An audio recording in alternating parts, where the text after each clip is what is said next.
Hi, my name is Chris Glotzback, and today our group is going to be talking about Greek gods and goddesses and the impact that they have had, the Greek gods and goddesses have had in antiquity and classical cultures in Greece. Like I said, my name is Chris Glotzback. The others in our group is Shane Missy, Randy Shooter, Derek Cooper, and Andrew Weedman. So to kick us off, it would probably be a crime if I didn't talk about Zeus. And his name can literally be translated into sky or bright. And that is important because he was the head, the father of all the Greek gods. So as you think about Greek gods, I'm sure the first thing that could come to mind is Zeus. And he had a huge impact on antiquity. And we're going to be diving into that a little bit today. So he was the person who was in charge, one of the gods who was in charge of a third of the world. And so he was more known for everything that we see on Earth. So the sky, that is why his name can literally mean sky.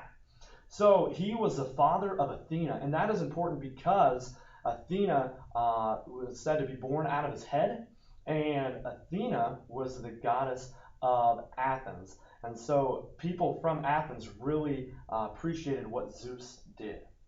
So Zeus was also associated with weather. So anytime that there was any weather discrepancy, the Greeks would go and they would pray to Zeus. They would offer sacrifices to Zeus to make sure that they were in the right terms with Zeus, making him happy and appreciating all the things that he did.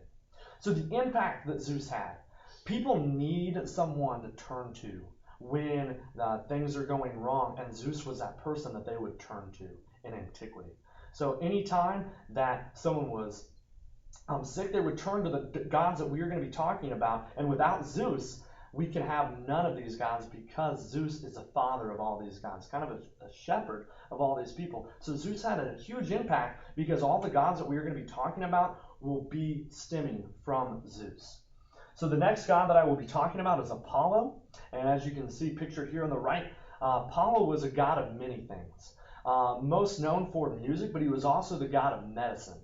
And so Apollo is very different from a lot of the gods because he looks more like a boy. And as you see a picture of Zeus here on the slide before here on the right hand side of the screen, he was bearded, he looked like a man, but you see Apollo, he was very clean shaven, and his appearance was quite unique from the other gods. And so like I said before, he is the son of Zeus, but he had a huge role and actually was credited according to the Odyssey and the Iliad by Homer. He was actually credited for helping the Greeks win the Trojan War, which was huge. So the impact that Apollo had in the people in antiquity was he was a person who was in charge of medicine. So anytime that medicine was a factor, they would pray to Apollo, and they would give him thanks when people were healed, and also try, when people got sick, to have healing come about. So next we're going to be talking about Hades, and Derek Cooper will be talking about that. So I'm going to step off, and he will step on. Thank you, Chris, for teaching us a little bit about Zeus and Apollo. Now I'm going to talk about Hades. Hades had two brothers, Zeus and Poseidon, and three sisters, Hestia, Hera, and Demeter. Hades, Zeus, and Poseidon actually killed their father to regain power, and the three of them actually drew to see which part of the world they would rule. And Hades got the god of the underworld, so his responsibility was to watch over the dead. He was also known as the god of riches, and he possessed precious metals of the earth. And in Greece, he was known as Pluton. The next person I'm going to talk about is Artemis. Artemis was the daughter of Zeus. Her twin brother was Apollo. She was one of three of the Greek goddesses of virginity, and she was also the goddess of wildlife and hunters. As you see in the picture, she is often portrayed with a bow and arrow, and she was known to use poisonous arrows. She usually dressed in a tunic like this, and she was usually accompanied by nymphs. And now Shane's going to talk to us about a few more gods. Now I'm going to be talking about Poseidon. Poseidon is one of the three main brothers, and to Hades and Zeus, the son of Cronus. And I think Derek talked about that story a little bit, but as you know, Poseidon is the god of the sea, and he is also known for storms and earthquakes. One of the things that Poseidon was known for was his bad attitude and how moody and greedy, and also how bad of a temper he had. One of the examples was that he blinded the Cyclops in the Odyssey. The Cyclops made Poseidon mad, and Poseidon reacted in violence and blinded the Cyclops. One of the other things Poseidon is known for and worshiped for is travel and navigation over the seas. A lot of the sailors used to worship him before they made a big journey across the Mediterranean Sea. Next, I'm going to be talking about Athena. She is mainly known for the goddess of strategic warfare. She's also known for the goddess of wisdom, courage, strategy, and civilization. She is Zeus's daughter. She was born without a mother. She was birthed through Zeus's forehead. The story goes that he was having a really bad headache, and Athena was born fully grown with armor. She is also the protector and guardian of Athens, the city of Athens. Athens puts on a big festival each year to worship her, and she is the center icon of the city. Next is going to be talking about Andrew's going to be talking about a few other gods. Thank you. For talking about Athena and Poseidon, I'm going to talk to you guys about Hermes and Ares. Hermes was the son of Zeus and Maya. He is one of the 7 Pleiades and the daughter of the Titan Atlas.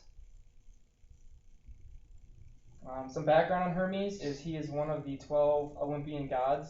He is the god of trade, thieves, travelers, sports, athletes, and the guide to the underworld. He mainly served as the messenger of the gods. He's often seen wearing a winged hat and winged sandals. He was one of the 3 who were allowed to leave the underworld without a consequence, and that includes Hades and Persephone. Up next is Ares. Ares was the son of Zeus and Hera. Both Zeus and Hera disliked Ares in the poems written by Homer. Zeus didn't have any part in the conception or the birth and never really liked him from the start. Hera got herself pregnant by eating a magical herb. Ares had a sister named Ares with an E, who was the goddess of discord. Some background on Ares is Ares was also one of the 12 Olympian gods.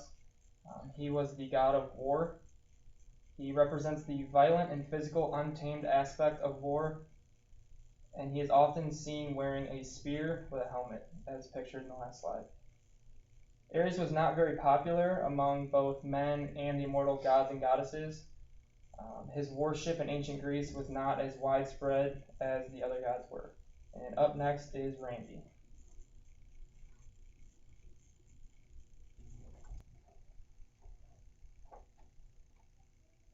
Thanks, Andrew. Next, I want to talk about Dionysus and Demeter. First, I want to start off with Dionysus. Dionysus, or Bacchus, was the god of wine. Wine was viewed as sacred in ancient Greece, and it was thought that if you drank enough of it, that you would be given an outer body experience where a god could actually go into your body and do things for you. This makes him actually a pretty important god to them, and he also actually showed them how to culture the vine and actually how to make wine. Along with that, he's the son of Zeus and mortal Semele, which is another important fact because he's the only partially mortal god. He's also a supreme deity of Earth alongside Demeter. He's actually the youngest of the 2, and these 2 supreme deities are actually more kind to humans than the other gods. In early times, he was seen as an old man wearing a robe and more mature with a beard. In later times, he was worshipped as a young and more feminine male that's more of almost a mixture of a man and a woman, and he's usually seen with no clothes. Also, there are many festivals in honor of Dionysus, including Anthesteria, which is in the spring and is in honor to Dionysus when they get their new wine. Next, I want to talk about Demeter. Demeter is the daughter of Cronus and Rhea. Her siblings are Hestia, Hera, Hades, Poseidon, and Zeus. She is the goddess of grain and harvest. She actually showed men how to grow cereal crops, which is pretty important to life. And this is actually shown in the next example, in the myth where Demeter's daughter Persephone is actually kidnapped by Hades, and she searches and searches for her and can't find her, and it goes into a great grieving period that it causes a famine for most of the earth. And it actually gets so bad that Zeus has all the gods go and ask to help her try and get through this grief, and eventually he has to actually get her back from Hades himself. Also, this is actually worshipped at the Eleusinian Mysteries, where there's the descent, the search, and ascent, where the descent is the loss of Persephone, and the search is Demeter trying to find her, and then the ascent is when she's actually returned. And it's really just a worship to show that thankful that they, that it was over with and the famine was over with. Next, I want to just talk about a little bit about what the gods are to the Greeks. A lot of times the gods are actually used to explain environmental issues, like such in the last example where there was a great famine. And also the gods were more like humans than they were like as we seem as gods. They were actually, they're not perfect. They make mistakes and do bad things, almost showing like how humans behave. Also, there are many festivals held in their honor just so that, to honor these gods and to show them respect for what they've been given. And along with that, they did not want to disgrace these gods because of fear of punishment from them in all of their daily activities. Also, they built multiple temples to the gods to show, their respect. And really, that's it. Thanks. Appreciate you for watching us. Next, here's our citations from where we went and got our research.